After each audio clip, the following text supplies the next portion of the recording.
आज मी पुन्हा आलेले आहे तुमच्या सोबत एका नवीन टॉपिक वर। पण त्याच्या अगोदर आपण बघूयात की आतापर्यंत आपण बघितलं की आईला स्तनपानाचे होणारे फायदे, त्याच्यानंतर बाळाला होणारे स्तनपानाचे फायदे आणि स्तनपानाविषयी समाजात कोणकोणते गैरसमज पसरलेले आहेत आणि ते कितपत आपण ते समज कितपत चुकीचे आहेत किंवा कितपत बरोबर आहेत, तर याविषयी विश्लेषण केलेलं आहे व्यवस्थित। तुम्ही जर काही हे व्हिडिओ बघितले नसतील तर या सर्व व्हिडिओची लिंक ही मी डिस्क्रिप्शन बॉक्समध्ये देणार आहे। प्लीज चेक करा आणि गरजूपर्यंत नक्की शेअर करा।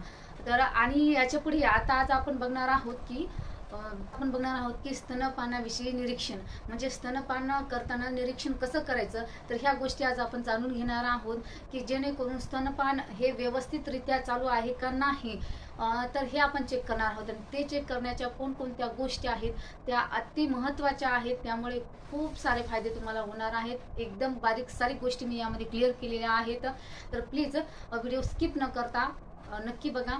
आणि जर का तुम्हाला वाटलं की ही माहिती आपल्यासाठी खूप महत्त्वपूर्ण आहे, छान आहे, तर प्लीज आपल्या व्हिडिओला लाईक करायला पण विसरू नका। आणि हो, असेच नवनवीन व्हिडिओ घेऊन येणार आहे आणि ते तुमच्यापर्यंत पोहोचण्यासाठी त्याच्या अगोदर तुम्हाला काय करावं लागेल की आपल्या चॅनलला सबस्क्राईब करावं लागेल, त्याच्या बाजूलाच एक बेल आयकॉन आहे ती पण प्रेस करावं लागेल आणि ती प्रेस केल्याच्या नंतर ऑल वरती क्लिक करावं लागेल, म्हणजे ज्यावेळेस मी नवीन व्हिडिओ टाकेल ना ते सर्वात अगोदर तुमच्यापर्यंत येईल। तर प्लीज चॅनलला सबस्क्राईब पण करा आणि जर का तुम्हाला काही विचारायचं असेल तर तुम्ही कमेंट पण करू शकता, कमेंट बॉक्समध्ये नक्की टाका तुमचे काही प्रश्न असतील तर। चला तो असा बघायचं की आपल्याला माता नॉर्मल आहे का तिच्या डोक्यामध्ये काही विचारचक्र चालू आहे का, ती तणावग्रस्त आहे का, म्हणजे आपण फ्री असलो की आपल्या चेहऱ्यावरती एक्सप्रेशन हे वेगळेच असतात आणि ज्यावेळेस आपल्या डोक्यामध्ये काहीतरी चालू असतं किंवा आपण काहीतरी टेन्शनमध्ये असतो तर त्यावेळेस पण आपल्या चेहऱ्यामध्ये थोडे एक्सप्रेशन वेगळेच असतात, त्यावरून आपल्याला लक्षात येऊन जाईल, हो की नाही। आणि त्याच्यासोबतच आपल्याला बघायचं की आई बाळाला स्पर्श करायली का नाही, की फक्त आईने स्तन जे आहे ब्रेस्ट बाळाच्या तोंडामध्ये दिलेले आहे आणि बाळाला मोकळं सोडून दिलेलं आहे, ती तिच्याच विचारचक्रामध्ये गुंतलेली आहे। तर यावेळेला बरेचसे धोके घडू शकतात, बाळाला ठसका लागू शकतो, कारण दुधाचा जो प्रवाह आहे तो थोडा जास्त प्रमाणात असतो, त्यामुळे बाळ ज्यावेळेस लहान असतं ना त्यावेळेस त्याला तो कंट्रोल करणं थोडं अवघड जातं आणि बाळाला मग ठसका लागून उचकी येऊ शकते किंवा उलटी पण होऊ शकते त्या, आणि बाळाला श्वास घ्यायला पण थोडा त्रास होऊ शकतो जर का नाक वगैरे चेपल्या गेलं तर ह्या गोष्टी खूप लक्षात घेणं गरजेचं आहे। असा पॉईंट जो आहे तो असा आहे की सुरुवातीला आपल्याला बघायचे की जी माता बाळाला स्तनपान करत आहे ती कशा प्रकारे बसलेली आहे, म्हणजे तिच्या चेहऱ्यावरचे एक्सप्रेशन आपल्याला बघायचे, ज्यामध्ये ती माता पूर्णपणे नॉर्मल आहे का, म्हणजेच तिच्या डोक्यामध्ये काही विचारचक्र तर चालू नाही, ती कोणत्या टेन्शनमध्ये आहे का, कारण आपण ज्यावेळेस नॉर्मल असतो त्यावेळेस आपल्या चेहऱ्यावरचे एक्सप्रेशन वेगळेच असतात आणि ज्यावेळेस आपण तणावग्रस्त असतो त्यावेळेस आपल्या डोक्यामध्ये वेगळेच विचारचक्र चालू असतात की त्यावेळेस आपल्याकडे लक्षात नसतं, आपल्या हातात काम असतं पण त्या कामामध्ये आपलं लक्ष नसतं। तर तशाच प्रकारे जर का आई जे आहे ते बाळाला स्पर्श करत आहे का पिताना, आता बरेच जण काय करतात बाळाला पासताना असं थोडंसं डोक्यावरून हात फिरवतात, थोडासा बाळाचा लाड करतात, बाळाच्या हाताला असं थोडंसं हातात हात घेऊन थोडंसं हलवतात, जेणेकरून हे ज्यावेळेस आपण पॉझिटिव्ह थिंकिंग घेऊन ज्यावेळेस बाळाला असं स्पर्श करतो ना तर त्यावेळेस बाळाला पण वाव भेटतो स्तनपान करण्यासाठी।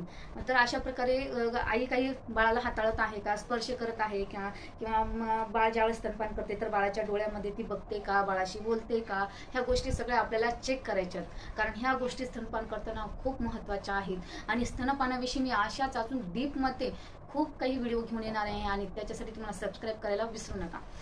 त्याच्यानंतर आपल्याला 2 नंबरचा जो पॉईंट आहे तो असा आहे की आपल्याला बघायचे की बाळाचं जे तोंड आहे ते स्तनाला कशा प्रकारे अटॅच झालेला आहे का नाही, कारण स्तनावरचा जो स्तनमंडलाचा जो काळा अग्रभाग असतो तो जास्त प्रमाणामध्ये बाळाच्या तोंडामध्ये गेलेला असतो आणि बाहेरचा ओठ हा जो आहे आता अशा प्रकारे बाहेर मुडपलेला असतो, तर ह्या गोष्टी पण आपल्याला चेक करायच्या आहेत। 3 नंबरचा जो पॉईंट आहे की बाळ जे आहे ते चांगल्या प्रकारे चोखतं, ज्यावेळेस त्याच्या तोंडामध्ये ब्रेस्ट देते आई तर त्यावेळेस चांगल्या प्रकारे चोखतो आणि तो चोखण्याची प्रक्रिया आपल्याला दिसून येते कशा प्रकारे चोखत आहे। आपण चोखताना पण बाळाचा आवाज नाही आलेला पाहिजे, नाहीतर काही वेळेला काय होतं की चट चट चट असा आवाज येतो चोखताना, तर याचा अर्थ की ब्रेस्ट जे आहे ते बाळाच्या तोंडामध्ये व्यवस्थितरित्या गेलेलं नाही आणि बाळाला दूध जे आहे ते पिता येत नाहीये। म्हणजे बाळ जर का व्यवस्थित चोखत आहे, त्याच्या तोंडातून असा चटचट आवाज येत नसेल तर ते व्यवस्थितरित्या आहे. आणि त्या बाळ चोखण्यासोबतच काय करतो की चोखताच मध्ये थांबतो गिळण्याची प्रक्रिया करण्यासाठी. तो थांबतो, त्याचे गाल फुगतात आणि तो नंतर जे काही दूध घेतलेलं आहे तोंडामध्ये तो गिळतो. ती गिळण्याची पण प्रक्रिया आपल्याला दिसते आणि ती ऐकायला पण येते बऱ्याचशा वेळा आपल्याला. ती ज्यावेळेस बाळ दूध गिळते ना तर ती ऐकायला पण येतं आपल्याला. तर हा 3 नंबरचा पॉईंट आहे. हे नक्की तुम्ही चेक करा तुमच्या घरात जर कोणी बाळ असेल. आणि असेच महत्त्वपूर्ण अजूनही आपण माहिती घेऊन येणार आहोत, पण त्याच्यासाठी तुम्हाला सबस्क्राईब करावं लागेल. नंबरचा जो पॉईंट आहे महत्त्वपूर्ण, तर तो असा आहे की बाळ दूध पिताना शांत राहतो आणि आईला असं आईच्या स्तनांना चिटकून राहतो बाळ. तर हे पण एक खूप महत्त्वाचं आहे. तो शांत राहतो, आईच्या स्तनांना चिटकून राहतो. आणि ज्या वेळेस बाळ दूध पित असते ना तर त्यावेळेस मातेला सुद्धा जाणीव होते की मातेचं गर्भाशय जे आहे ते संकुचित होत आहे, असं त्या मातेला पण जाणीव होत असते. तर हे पण आपण मातेला विचारायचं. त्या साईडनं बाळाला फीड करत असेल तर त्यावेळेस दुसऱ्या ब्रेस्टमधून पण असं थोडंसं मुंगे आल्यासारखं होतं आणि नंतर त्याला ब्रेस्टमधून दूध गळायला चालू होतं. तर त्यावेळेला पण आपल्याला लक्षात येतं की दूध बनण्याची प्रक्रिया ही व्यवस्थित चालू आहे. नंबरचा जो महत्त्वाचा पॉईंट आहे की दूध पाजल्यानंतर आईचे जे ब्रेस्ट आहेत ते नरम होतात. ज्यावेळेस स्तनपान करण्याच्या अगोदर म्हणजे बाळाला फीड करण्याच्या अगोदर आईचे जे ब्रेस्ट आहेत ते खूप असे टाईट होतात. की जर का आपण बऱ्याचशा जणांना काय होतं ना की ते बराच वेळ जर का तसेच राहिले ना तर थोडासा अंगाला चोरकाटा पण येतो. हे प्रॉब्लेम आहेत. आणि स्तनपान करताना काय काय प्रॉब्लेम येतात किंवा काय काय समस्या येतात आणि त्यावर काय उपाययोजना आपण करू शकतो प्राथमिक स्वरूपाची, ही पण माहिती आपण घेऊन येणार आहोत. तर ज्यावेळेस आई बाळाला फीड करते त्यावेळेस ते झाल्याच्या नंतर फीड करणं झाल्याच्या नंतर ब्रेस्ट जे आहे ते पूर्णपणे नरम होतात आणि स्तनाग्रे पण बाहेर आलेली असतात.